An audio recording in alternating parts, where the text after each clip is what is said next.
I don't know where you guys got that mindset from, that sex is a form of romance or sex is romantic, or when all that comes to your mind is how to knack. When I'm talking about sex, I'm talking about couples, people who are married. I'm not encouraging anybody who's not married to go and start considering sex. No. Why do I say sex is not romantic? And it's not the basics for every relationship.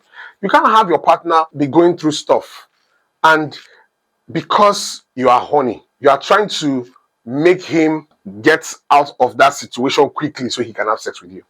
Or because you are horny, you are trying to make her get out of that situation so that you can quickly have sex with her. That's very selfish. For the fact that your partner looks really good and people are complimenting him or complimenting her does not warrant you to automatically start looking at the next thing you're thinking about is how to quickly get somewhere. Some of you are even stupid enough to start having sex inside the car and say it's being spontaneous. You have sex in hotel restrooms, different weird places, and you call that spontaneity in relationship. That's you being very loose and perverse.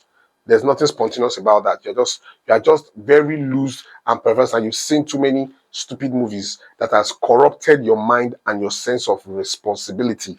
Sadly, I hope you got that very clearly. Very important you do. Now, that's on its own. You need to actually be delivered from that environment. Okay? But let's say you're not in that environment, you're among the normal people. Now, finding yourself here does not mean that you start thinking about how to quickly get home and get to the bedroom. So, okay, quickly, because you heard some compliments. Some of these things that you experience sometimes just need a different kind of communication. You know, sex is communication. So a different type of communication that can make the marriage, the union, that relationship stronger. It might require you to just come sit by your spouse, your partner. If you are the lady, you can just lay your head on his chest. While you are the guy, you put your hand over her shoulder, her back and her shoulder. You are feeling with her hair, tickling her, making her laugh, or playing with her ears, or saying some sweet things, being naughty, just the two of you, and all those things.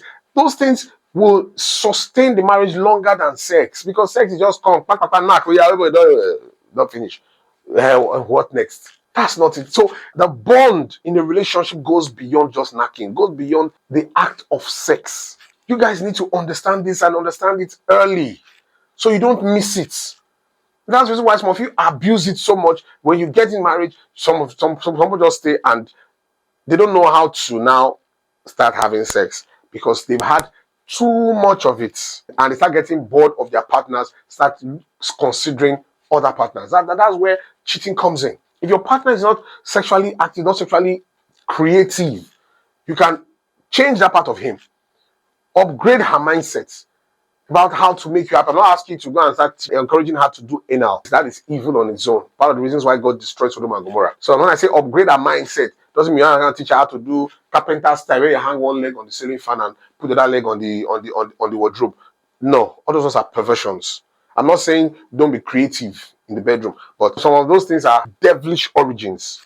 All right, they have devilish origins. Some of those things that were practiced by the Queen of Sheba and her crew, and all those things. Those are things that they initiated from the occultic. I'm not saying you should be boring in bed, though.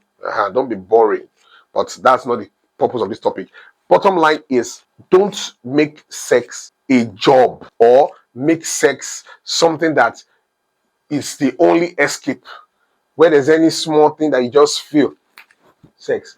When you are drunk and you come home drunk, you're just tired. You just look for it to offload yourself. You don't even care what the woman has been going through, putting the house together, the children. Oh yeah, sex comes to mind, right? Some people fight and quarrel, then maybe they reconcile like this. Sex. Maybe you buy her a new car. Want it. Yeah, sex.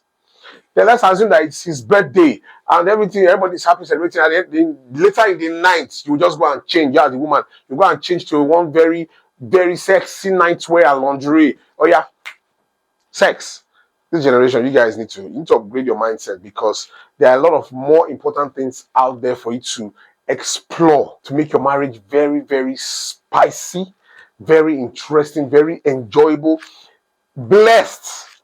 And you will find it very difficult to even cheat, because you would have sex quite all right, but you have more things alongside to miss each other for. Because if all you think about your partner is the fact that the person is your free nanny that takes care of the children, your free cleaner that takes care of the home, your free cook that makes your food whatever you want, your free messenger to send on errands you're unable to go for, probably she's there to cover up for you and all the things, then you're free prostitute in the house for you to have sex with whenever you want. If that is all that your wife actually does for you, I don't know why I'm just using wives as men as the case study. If that is all the woman represents for you, and there's nothing beyond that, you don't have any elements, anything that makes you miss her outside these 4 or 5 things I just mentioned now, then you have a problem. And you're the woman, you need to actually talk about it and address it and look for a solution so that your value in the home can increase beyond these 5 free services just because he paid by price and paid dowry. That is not all that is expected from a woman in marriage. There's way more, and you deserve much more respect and value in that home. But if it's not working out, don't force it. Patiently, gradually take it bit by bit until you get to that destination. You don't have to fight about it because you saw this content. Say, look at what this man said. This. A man sent a video to his wife and told the wife, watch what this woman said. The woman said, for you to be successful in your marriage, you need to decide to voluntarily and happily be your husband's slave. If you're submitted to being your husband's slave, your marriage will last forever.